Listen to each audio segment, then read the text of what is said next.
না চাটে না।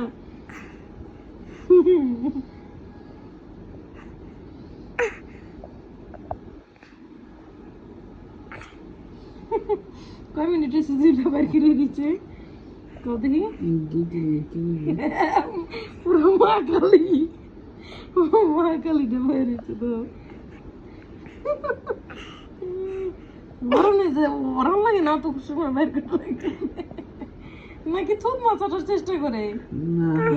তাহলে ঢুকেছে ভিতরে ঢুকেছে লাভ নাই সে আবার বাইর করছে মাগালি কেমন করতাম করে ঢুকেছে